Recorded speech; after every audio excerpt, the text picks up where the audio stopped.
Alalahanin sa operasyon para sa kanyang anak. Ito ang problemang susubukan nating bigyan ng solusyon ngayong araw sa malasakit at work. Ayon kasi sa doktor, kailangan ng maoperahan ang kanyang anak para hindi na ito magkaroon ng komplikasyon. Ang kanilang kwento, ating panoorin. Agosto nung nakaraang taon nang malaman ng 26 na taong gulang na si Norieta Hernale na mayroong sakit sa puso ang kanyang 11 buwang gulang na anak na si Dwight Harrell. Ayon sa kanya, ipinasuri nila sa isang klinik sa kanilang lugar ang kanyang anak matapos biglang mangitim ang mga daliri nito. Bukod pa riyan, ay nagkaroon rin ng ubo at sipon ng kanilang munting anghel at hindi ito mawala-wala. Ayon sa doktor, kailangan na siyang dalhin sa isang malaking ospital para mas masuring mabuti ang kanyang kalagayan. Agad ding binigyan ng mga gamot ng doktor ang kanilang anak na dapat niyang inumin. Subalit, naubos na ni Dwight ang mga gamot, ay hindi pa rin nagbabago ang kanyang kondisyon. Dito na sila nagpasya na dalhin sa Philippine Heart Center si Dwight. Agad namang isinalang sa 2D echo ang kanilang anak at dito na sinabi sa kanila ng espesyalista ang tunay na kondisyon ni Dwight. Ako po ay lumalapit sa inyong mabutihing opisina upang humingi ng tulong para po sa operasyon ng aking anak sa puso na na-diagnose sa sakit na congenital heart disease, DORB at coarctation of the aorta. Dagdag pa ng doktor, malaking halaga ang kanilang kakailanganin para sa magiging operasyon ng kanilang munting anghel.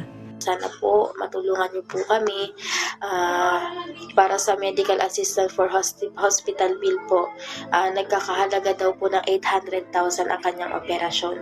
Subalit, ang malaki naman nilang problema ay kung paano nila mabubuo ang halaga na kailangan ng kanyang anak para siya ay tuluyan ng maoperahan.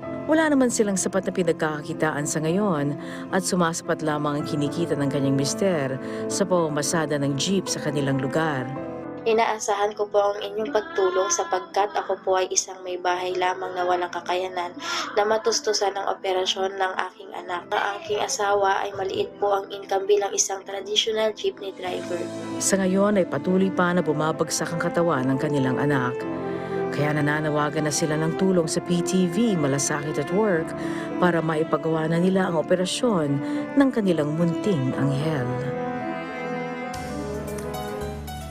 Para po tugunan ang problemang yan, makakausap natin ngayon sa linya ng telepono si Ms. Angel May Barbadillo.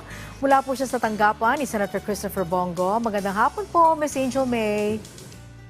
Magandang hapon po, ma'am, at sa ating mga taga-subaybay at taga-panood po ng Malasakit at Work. Opo, ano po ang maaari nating maitulong mula po sa tanggapan ni Senator Bongo para po sa anak ni Norieta? Ma'am, since sa Philippine Heart Center po gagawin ang operation ni patient, ang opisina po ni Senator Bongo ay tutulong po sa pamamagitan ng guarantee letter para kay patient since may malasakit center naman po tayo sa Philippine Heart Center. Ito po ay initiative ng ating Senator Bongo to give immediate and intensive medical assistance para kay patient. Okay, so mga gaano katagal po bago nila matanggap yung pong guarantee letter? As soon as possible, ma'am, waiting na lang po tayo sa reference code from DOH since complete naman po yung documentary requirements na na-comply po ng family ni patient. Alright, sige po. Maraming salamat in advance, Ms. Angel May Barbadillo. Salamat po. Thank you, ma'am. Thank you po. Okay, at mula po sa tanggapan ni Senator Christopher Lawrence Bongo. At sa mga nais pong dumulog sa ating programa, maaari po kayong magpadala ng mensahe sa ating official Facebook page na PTV Malasakit at Work.